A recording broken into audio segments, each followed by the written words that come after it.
Battle Pennyworth's channel today, and periodically I'm going to do how to battle with certain Pokemon. Today's Pokemon, as you can see, is going to be Gyarados. There's a lot of reasons why Gyarados is amazing, and for content like this, I just want to be able, it's going to be purely educational for you guys. I want you to, if you're considering using a Gyarados or a Mega Gyarados, I want you to be able to come to this channel, check out this video, and figure out exactly if yes or the answer to your question, is Gyarados gonna have a big impact if I give him a spot on my team? The Gyarados I'm looking at in particular today is going to be a Mega Gyarados, holding a Gyarados, of course. Rocky Helmet is also viable. What else? There's other leftovers. I use leftovers sometimes. Lumberry, I guess, to get rid of the burn. Seems legit.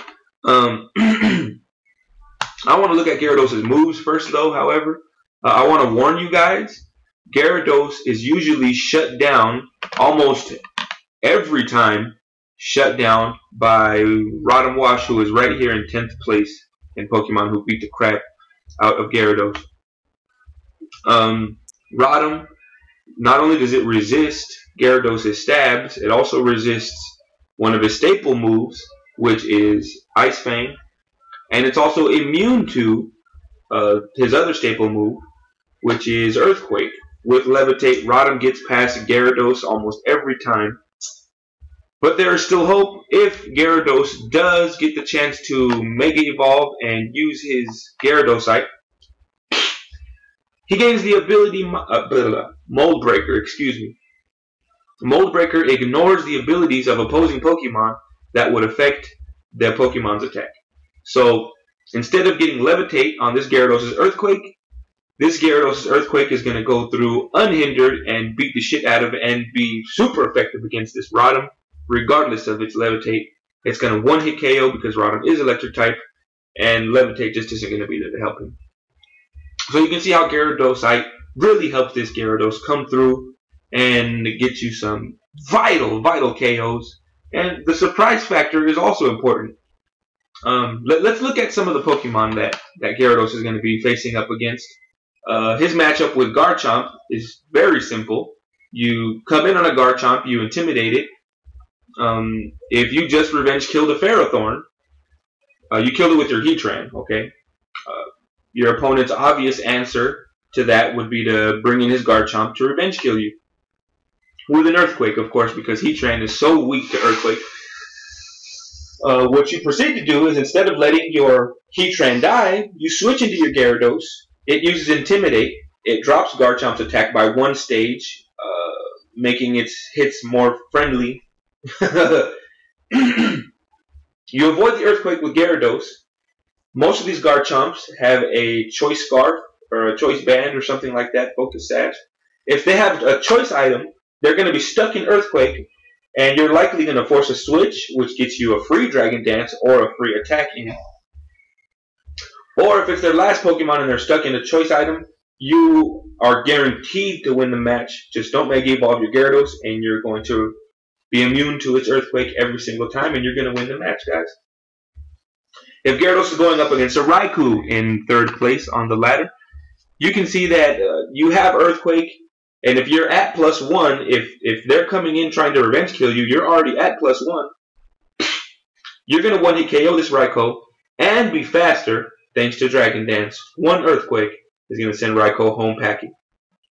Aegislash is another one that's going to go down, going to be sent home crying, because the Gyarados has Mold Breaker once it Mega Evolves.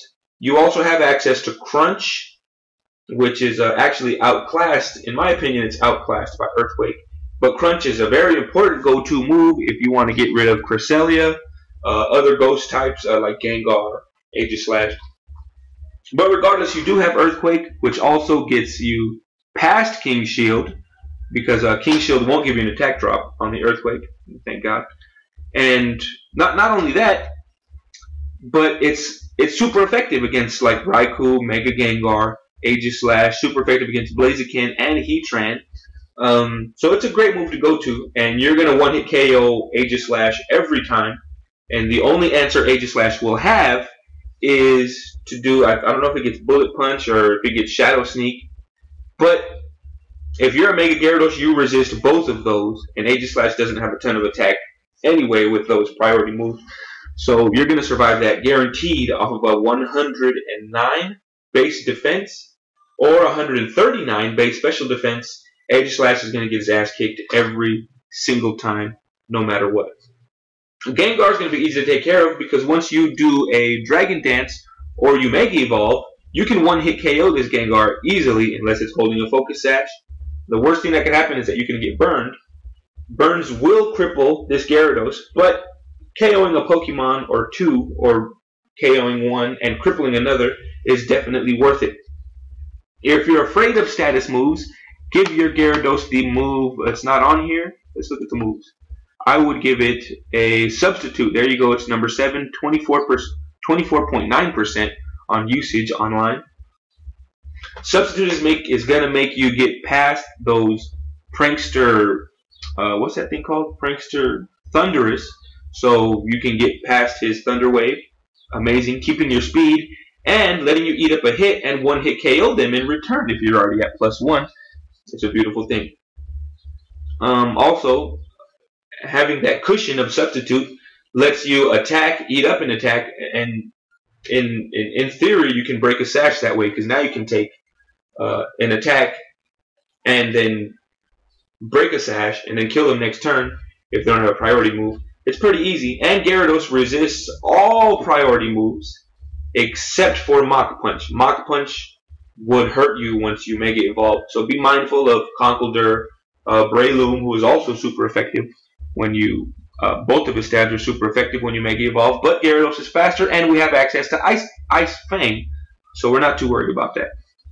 Landorus is going to go down to 1 Ice Fang. It does a whopping 150, I believe, percent of damage to Landorus, even at -1. So you're going to beat the shit out of Landorus every time. Heatran is going to be sent home in a body bag thanks to Earthquake, and you're faster even if Heatran is Choice Scarf. Blaziken is powerless except for the move. What is that move? If he gets enough speed boosts and you Mega Evolve, he could probably kill you with a close combat if you Mega Evolve, of course. And if you don't Mega Evolve, I believe he has access to Thunder Punch. Always be careful with Blaziken because they are very crafty, very tricky, and they do have high speed. Mamoswine is going to go down easily to Waterfall. It's going to go down, and you're going to be faster after you do a Dragon Dance. Superior is going to have to sit the F down when you use Ice Fang. It's just, Gyarados' power is just going to be overbearing for all the Pokemon on this ladder, except for Ferrothorn. Ferrothorn is the most likely of all these Pokemon who could hurt a Gyarados. Rod and Wash isn't here, but we'll talk about that later. Ability of choice is Intimidate, guys. Moxie is worthless. I'm just telling you right now. Intimidate ensures that you can switch in on like 60% of the metagame safely. So please use Intimidate. It drops your opponent's attack power by 50%. Adding to Gyarados' already awesome bulk. The nature of choice, it says here, is Jolly. The one that I'm giving out tonight is going to be Jolly. Adam, it's also amazing. My favorite, though, is Impish because you can eat up attacks. You can hold a Rocky Helmet. There's just so many options for a Gyarados like this. If you're Impish, you get high defense, high HP. Every time someone touches you with the Rocky Helmet, they take damage. It's really amazing. And you're using Intimidate on them, so you soften their blows even more. So it walls a lot of physical attackers, unless they are Rock-type physical attackers or Electric-type physical attackers. You're going to be safe. The item of choice, like I was saying, Rocky Helmet or Gyarados. Leftovers is also amazing. It gives your Gyarados longevity and ensures that you can do Dragon Dance more often. Let's check out some of the moves for Gyarados type. And now that I'm going to talk about stuff that kills you. Sorry about that. A well-placed Kangaskhan can kill your Gyarados or Gyarados Mega because it has access to. Well, first of all, it just has a ton of attack power, so it can just plow through a Gyarados if you don't have any defense investment. with a fake out and a double edge. At -1, I believe you're barely going to survive. It also has access to, what is that move called? I believe it has Brick Break and it has Power Up Punch, which are super effective once you Mega Evolve, which could cause some trouble for Mega Gyarados. And it could also negate your Intimidate, so be careful for Kangaskhan. Garchomp can kill you if they predict a switch and go for their Outrage. It is a 2-hit KO, and if they predict the switch, they will be faster than you. So you have to be really careful about that. Salamence also gets Intimidate and gets Dragon Dance. Be very careful for Salamence. If Salamence is already in first, you're going to be in trouble probably because you don't resist his hits. You're going to need the boost of your defense IVs, some EVs, and the Intimidate. And if they get a crit, Gyarados is going to be in trouble. It really depends whether or not Salamence gets the jump on you or not. Mawile. Mawil's a tough one because if you Mega Evolve, the only answer Mawile will have is a Sucker Punch. So if you Mega Evolve, you're going to be safe. If you're defensive and you have a Rocky Helmet, you're going to be safe also. The only thing you can really worry about is its stab move, so be careful if you're switching in your Mega Gyarados. If you're expecting an Iron Head and you switch in, but instead you get to play rough, it's going to be super effective and it's going to send your Gyarados home packing. Thundurus, along with all electric types, are always dangerous to Gyarados, guys. Be careful for number 5 Thundurus because he has Priority Prankster with Thunder Wave and what's that move called? Swagger, which can actually turn your Gyarados against you. That would be awful if you lost to your own monster's atrocious attack power. Talonflame always has the ability to revenge kill, thanks to Brave Bird and Choice Band, so watch out for that. It's not a 1-hit KO, but if it gets a jump on you, it will be a 2-hit KO, and it is very annoying to lose to a Talonflame with a Choice Scarf. Heracross is a problem because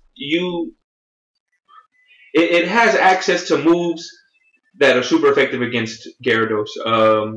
Force Palm, Close Combat, what's that rock move? Rock Blast can 1-hit KO a regular Gyarados. And of course, Close Combat can 1-hit KO a Gyarados. Heracross is very bulky, and none of Gyarados' staple moves can 1-hit KO a Heracross. You're going to have to get rid of one of the staple moves for something like Bounce or Aerial Ace. It's very annoying. Dragonite can get the jump on you if it has a weakness policy. Otherwise, you're going to beat the crap out of him every time because you're more bulky and he doesn't have anything that's super effective against you. Just be careful that Dragonite doesn't get the jump on you. Azumarill actually resists like over half of Gyarados' staple moves, but you can always turn to an Earthquake if they decide to Belly Drum. Watch out for Azumarill if you're going Mega. Azumarill's dangerous no matter what. I mean, so just be careful. Rotom is the bane of Gyarados' existence, guys. Please be careful when you are facing a Rotom. In number 10, it should be the number 1 threat to Gyarados. The only way you're going to get through to a Rotom, Rotom can burn you. Rotom can do Volt Switch. Rotom resists all of your moves and is immune to Earthquake. The only way you're going to get through to Rotom is if you get the jump on him, you're already at +1, and you Mega Evolve, you get Mold Breaker, and you do Earthquake. It's the only way you're going to kill Rotom, guys.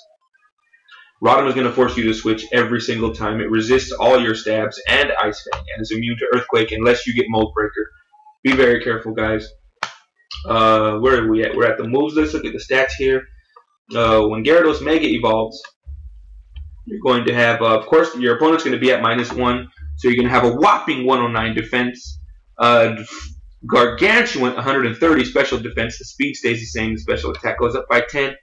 But his attack is unbelievable, breaking his opponents in half with Mold Breaker. An attack of 155, you're going to beat the shit out of anything that gets in front of you. At +1, you're going to reach upwards to 700 base attack power. It's ridiculous. With access to ice moves, excuse me, dark moves, stab water, stab dark, stab flying with bounce. Aqua Tail could be pretty cool. Icy Wind is amazing if you plan on bringing him into doubles and being bulky. That's always cool. You could Sleep Talk. You could do what else you got here? Substitute is my personal favorite. If you want to be a wall breaker in singles, you can bring something like Thunder Wave Or you can bring something like Taunt. That's always amazing. Roar is amazing. Dragon Tail is amazing, guys. A lot of moves you can consider when you're thinking about throwing a Gyarados on your team. That's all I've got for today's episode, guys. I hope that Gyarados does find a way on your team. If he does, that'll be awesome. Drop some ideas in the comments. Email me your friend code.